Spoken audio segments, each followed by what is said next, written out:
Today we're making beef vodka pasta. You get 5 meals, it's done in 35 minutes and 45 grams of protein per serve. And most people think that the vodka in this dish is a gimmick. It's absolutely not, and I'm going to show you why. Here's everything you need: beef mince, penne, crushed tomatoes, cream, parmesan, onion, garlic, tomato paste, chili flakes, and the vodka. Kicking things off, we need 1 brown or yellow onion, finely diced. This onion is the foundation of the whole sauce, so take your time with it. Fine and even is what you're going for. Next is 4 cloves of garlic. Crush each one with the flat side of your knife, and this is going to break down the cell walls, make it easier to mince, and gives you a much more intense garlic flavor. Then mince it as finely as you can. It doesn't need to be perfect, and the garlic and vodka sauce are made for each other, so don't hold back. You can always add a little bit more garlic if you need to.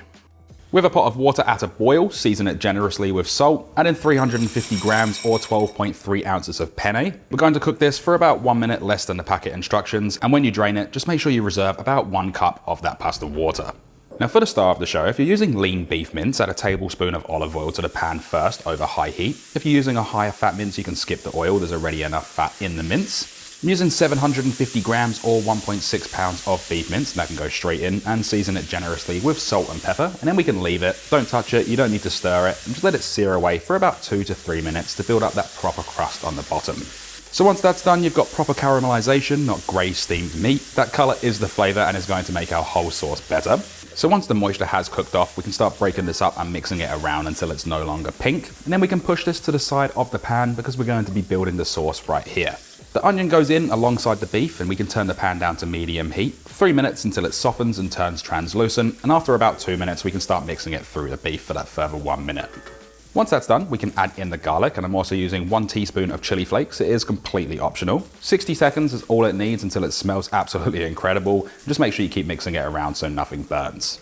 After that, add in 2 tablespoons or about 30 grams of tomato paste straight into the pan. Cook this for about 2 minutes, stirring it constantly, and you'll watch it darken and start to catch on the bottom slightly. That's all the sugar's caramelizing, and that's what separates a flat, one-dimensional sauce from something with a real depth, so don't rush this step.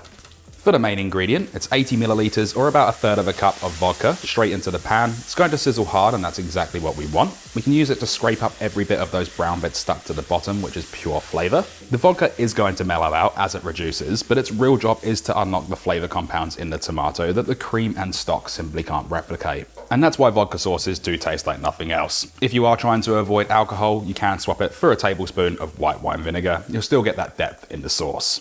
So with that done, we can add in 1 can, which is about 400 grams or 14 ounces of crushed tomatoes. You can also use puree if you prefer a smoother sauce. Bring it up to a simmer and let it cook for about 4 to 5 minutes. You'll see those colors shift from bright red to a deeper, richer orange red as that sauce concentrates and the flavors come together.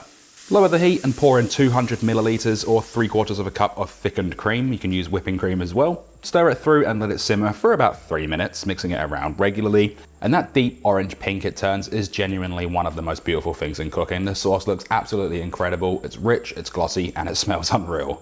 With the sauce reduced down to your liking, the penne can get tossed through. Just make sure you mix this regularly, and I do recommend doing this over a low heat. And then we can increase the heat back up to about a medium, and this is where the reserved pasta water is going to come into play. I ended up using the full cup's worth of the pasta water here, but always go to your liking and the consistency you like your sauces. The starch from the pasta water just helps bind the sauce and makes it cling in a way that nothing else can, so I do recommend this step.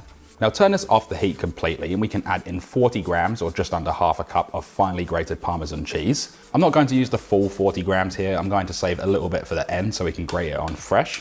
And once we stir it through, it's going to completely melt, and that sauce is going to turn nice and glossy. Just make sure you taste it, adjust the seasoning, and try not to eat the whole pan.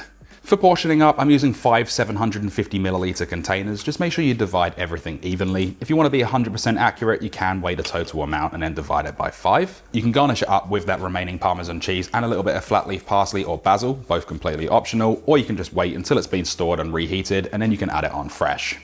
These keep in the fridge for up to 4 days, also in the freezer for up to 3 months. When reheating, add a splash of water or stock and stir well, because the cream-based sauces always need a little bit of liquid to come back to life.